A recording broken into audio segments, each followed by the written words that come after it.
Hey everybody, welcome back to Best of the Month. I am Z Garcia. In this video, a few of us are going to be telling you about the best new to us game we played over the last month and why we liked it so much. So I'm going to kick things off right away. This month was chock full of good games for me. That was largely because I got to go to BGG Con and play a bunch of new games there, as well as at the Extra Life event very early in the month. There were a lot of new games there to me as well. And so I could mention, I've got here in front of me, Kanagawa. I could mention Nautilion. I could mention, oh my goodness, Glux, Honshu, Insider. So many good games. However, I'm going to go with this one right here, Capital Lux. Capital Lux is a set collection game with a pretty straightforward premise, pretty straightforward gameplay even. Just a deck of cards and some tokens, but the gameplay is very engaging. I love the simplicity of the rules and of the gameplay, mixed with the drafting, which is great, and the push your luck of the feeling of pushing your luck in the game. It's just fantastic. Aporta Games, the manufacturer, the maker, they've been on fire for me. They've got Avenue that just came out not too long ago, really good game as well. And this one, I figured would be just another game, but this is great. This is amazing. I very much recommend it. If you enjoy card games, if you are looking for a new filler in your life, this is definitely one you want to look into. Capital Lux is fantastic. Check it out. Hey folks, welcome back to another Best of the Month. This month was kind of a hard one to gauge because I was just getting back from Essen, having to go to BGG Con, was able to play a lot of Essen games at BGG Con, so I was kind of in what am I going to review, what am I going to be doing, this kind of stuff. And so the one that I've picked is probably off the beaten path as far as I'm concerned because first of all, Martin Wallace is not one of my favorite designers of all time. Most of his games are way too heavy for me. But The Arrival is a game that I have really come to enjoy a lot this month. I know that the board isn't very eye-catching, isn't very appealing, but in spite of that, I have really enjoyed playing this game, and it has a lot of complexity, a lot of kind of hidden simplicity that's there. Now, I know simplicity and complexity are usually kind of the opposites, but I hope you get what I'm saying. This is a very simple game to play, but it offers a lot of interesting decisions throughout the course of the game. So I've really enjoyed it. My best of the month for November, The Arrival by Martin Wallace. Hello, and my game of the month is Arkham Horror the card game, designed by Nate French and Matthew Newman and published by Fantasy Flight.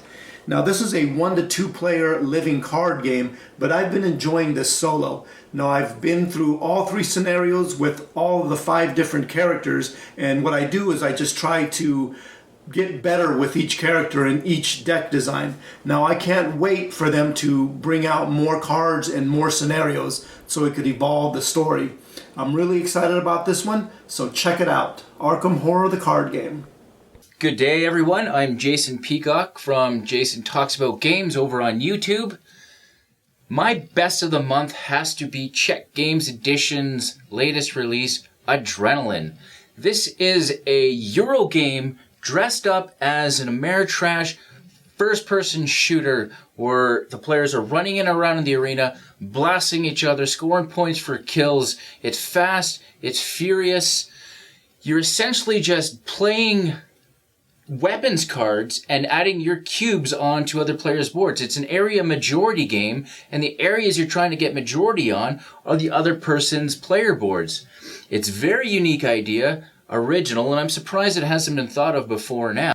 It actually gives me a chance to hold my own at a first-person shooter without being owned by some 12-year-old at the other end of an Xbox who's swearing at me and making me feel bad about myself. It also features a couple other modes. There's this typical deathmatch. There's a turret mode where you're controlling different turrets around the arena and shooting players with those. And then there's a domination mode where you're actually trying to hold spots on the board as well. They're all very cool.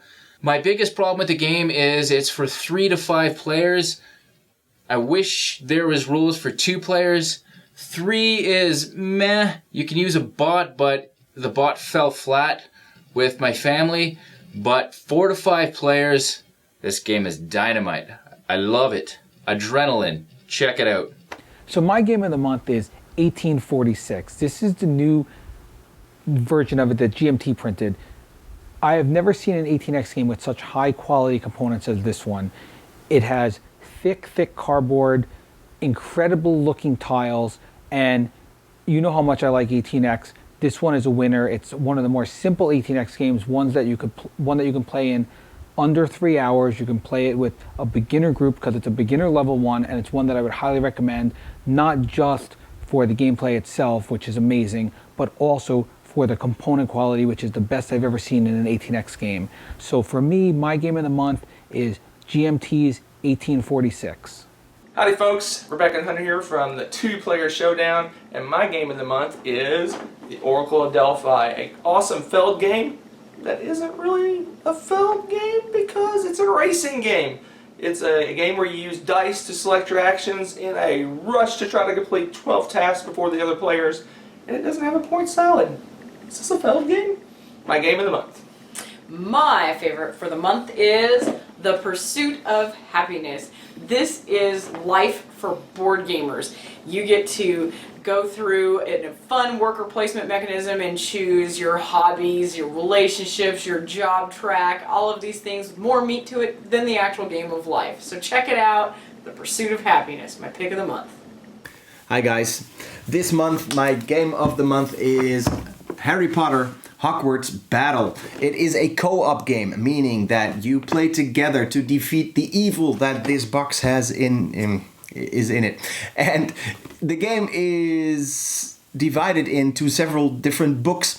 Every book it gets harder, it gets more evil that you need to defeat, but you get stronger as well. So I really love this game because my wife loves this game.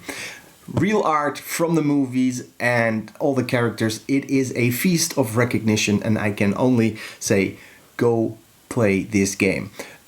Honorable mention this month for Great Western Trail. Thanks guys, see ya.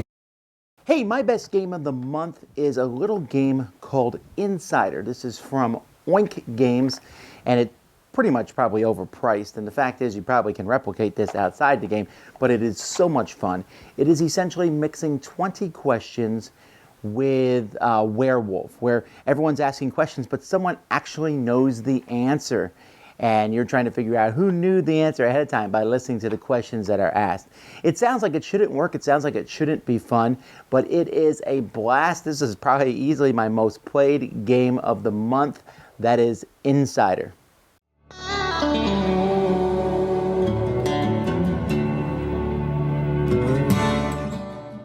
Hey everyone, it's Maggie Bot, and for this Blender Best of the Month, there could have been a ton of choices from Flamme Rouge to Capital Lux to Honshu. We played a lot of those. I probably taught Capital Lux maybe 10 to 12 times during BGGCon alone, but the one standout, the most fun I had while I was playing, was Role Player from Thunderworks Games. Role Player is a medium lightweight Euro in which each player is trying to roll a character in like a D&D type setting or Pathfinder or whatever. Although I would love to see branded versions of this, and yes, I have told everyone I've met about that. In the game, you will get a backstory, an alignment, lots of different goals to try and achieve by the end of the game. Each round involves you drafting a die, using that die for a special ability, usually to manipulate other dice or whatever they're doing in their screen, and then to buy skills and traits and armor and stuff to further the end of the game. Once everyone's player card is full of dice, you will score up your points and see who wins. I love this game. It's so simple, so easy to learn, easy to teach, just really good and hard to describe and hard to compare to other games, which is rare in my line of work, so it's always nice when something is a standout. So I will keep gushing about this until I have more content from it, and I really, really, really want the Frogkin promo that apparently is available through the BGG store, so that is next on my list of things to procure. I hope y'all are having fun, and I'll see you next time. Hey guys, Ben here from How To Fun. This month was an awesome month for board games. I played so many new great ones. It really made this decision tough. I think I probably played 10 or 12 new games, all of them fantastic.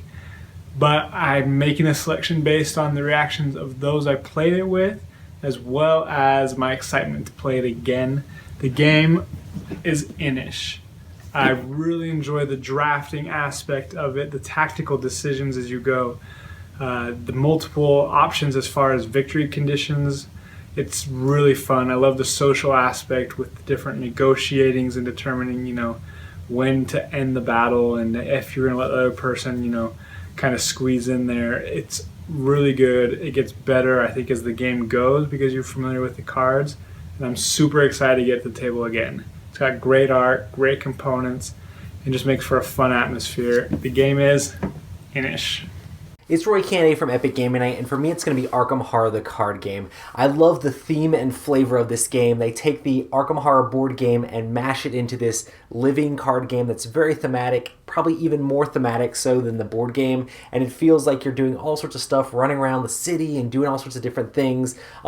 You draw tiles from a bag, and it's always tense when you're trying to figure out, okay, these are the numbers that I need. As long as I don't draw this tile, oh, I got the auto fail. It's always super exciting. I play this game with 2 players. I've also played it solo, and I've enjoyed both, and I can't wait for there to be more expansions and more things to come out for this game. So not that we need another Lovecraft game, but this one's a good one. And LCGs, if you're scared to jump into them, this is a cooperative one, so there's no need to keep up, which is really awesome. So for me, Arkham Horror the card game. Hello folks, Mark here. My pick of the month is Mechs vs. Minions. Look at this thing. This box is huge. I think it's like 16 pounds. There's so much detail in this game. I didn't think the hype train, I could live up to the hype train. I was like, no way, nope. Played it again, couldn't stop playing it. Played it over and over and over. For Extra Life, it was almost the only game I played in that 24-hour period. Played like 6 games in a row, and we just couldn't stop playing. The programmable movement, the cooperative elements of the game make it so much fun. And beyond that, oh my gosh, the detail, the amazing board, the amazing miniatures, everything down to the box itself is just phenomenal. They did such an amazing job with this game, and I can't stop playing it. I'm just gushing about it. It's probably not only my game of the month, but it probably, most likely, will be my game of the year. If you haven't already jumped on this hype train, you really need to give Mechs vs. Minions a look. And that's gonna do it for us on this installment of Best of the Month. Thank you everybody for tuning in, and we're gonna see you in another month for the best new games we've played that month. See you next time. Thanks so much for watching the Dice Tower videos. Find more great videos and reviews, as well as our top-rated audio podcast at Dicetower.com. The Dice Tower is sponsored by Cool Stuff Inc. Cool stuff in stock. I'm Eric Summerer, and you've been watching the Dice Tower.